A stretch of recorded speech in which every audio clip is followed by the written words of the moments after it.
They say the past is a foreign land, but for many of us it feels like quicksand.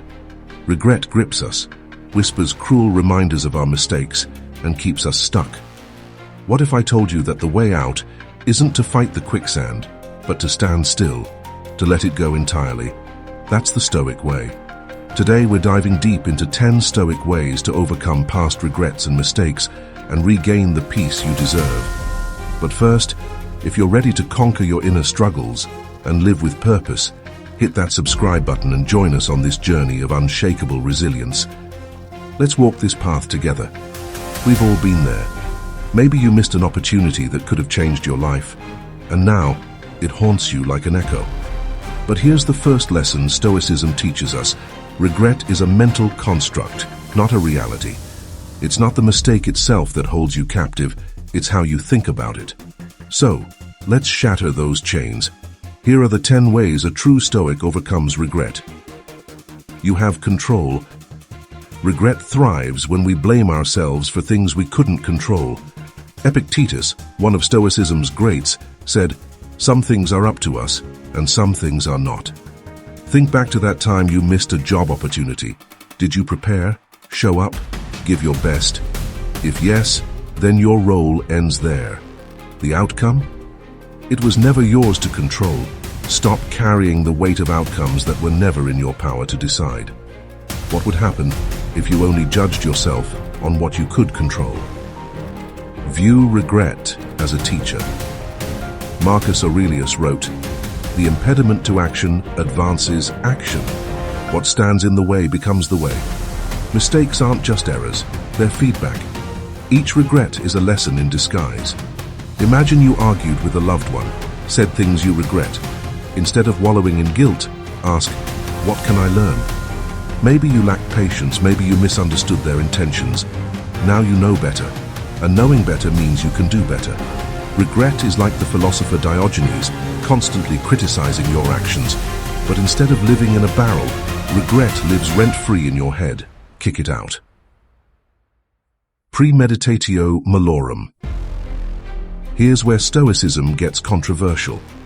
The Stoics believed in imagining the worst-case scenario before it happens.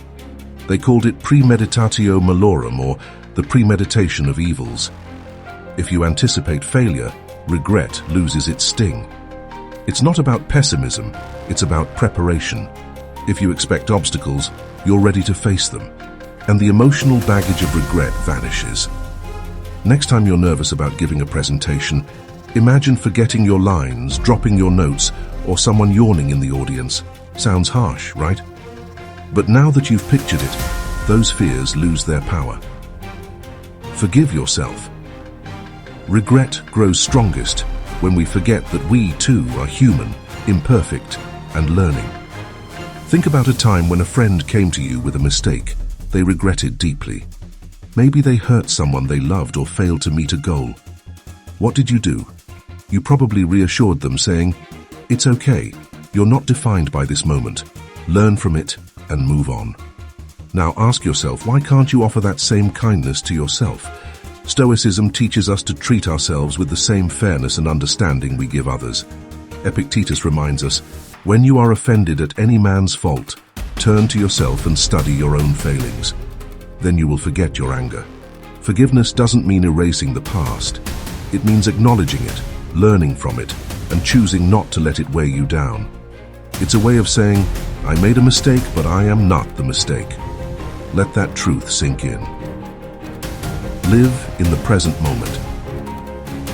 Marcus Aurelius wisely said, "Confine yourself to the present."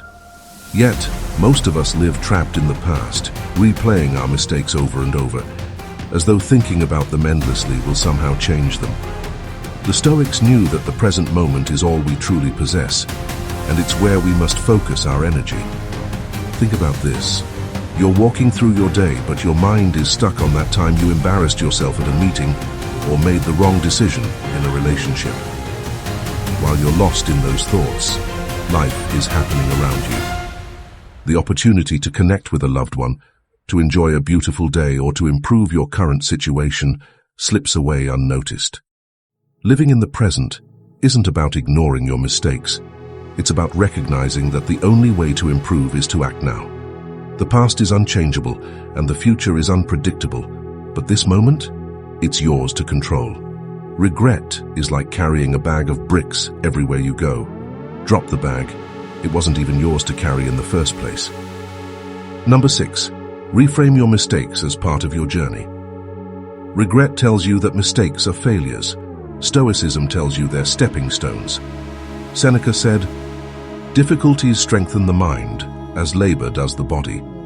What he meant is that every challenge, every mistake is part of the process of becoming who you're meant to be. Imagine someone learning to play the guitar. They struggle through chords, hit wrong notes, and mess up rhythms.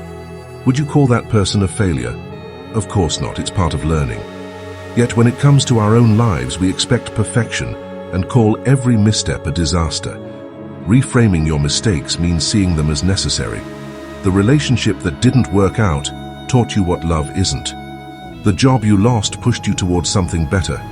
When you view your mistakes this way, regret loses its power over you. Epictetus said, "He is a wise man who does not grieve for the things which he has not, but rejoices for those which he has." When you shift your focus from what went wrong to what you gained, you begin to see mistakes as growth. Control your inner narrative. Epictetus said, "It's not what happens to you, but how you react to it that matters." The story you tell yourself about your mistakes determines whether regret controls you or strengthens you. By controlling your inner narrative, you take away regret's power to define you by a single mistake.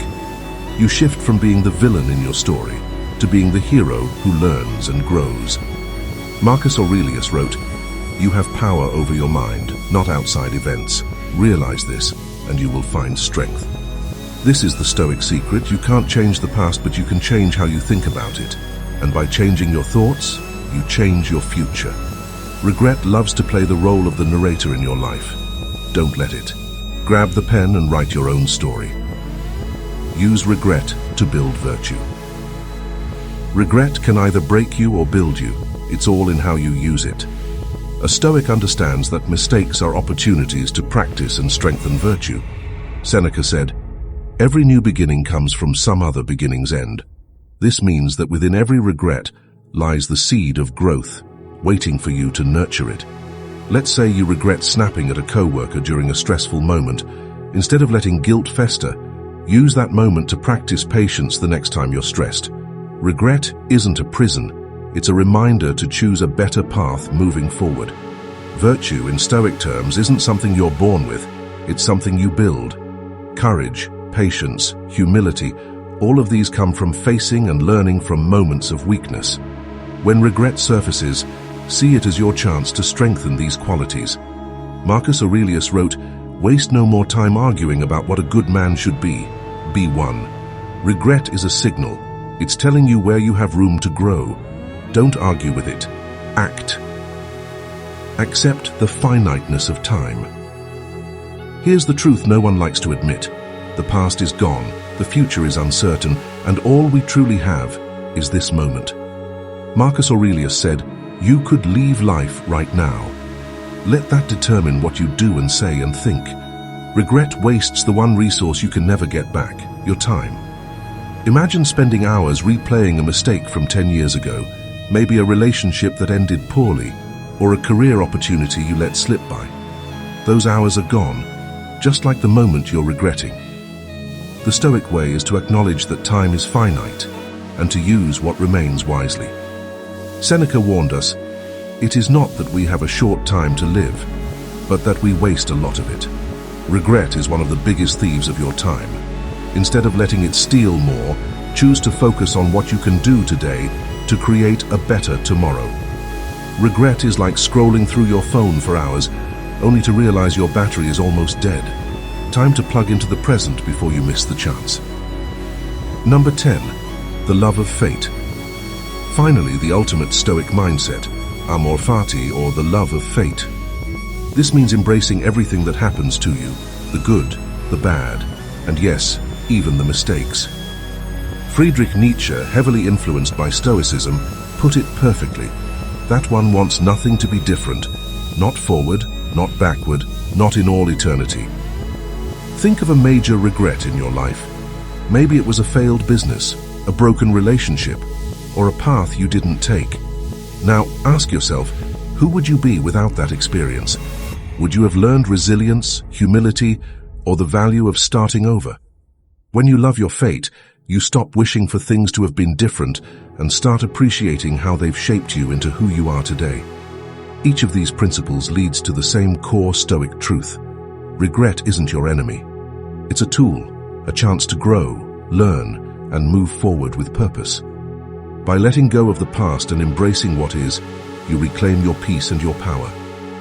Good day.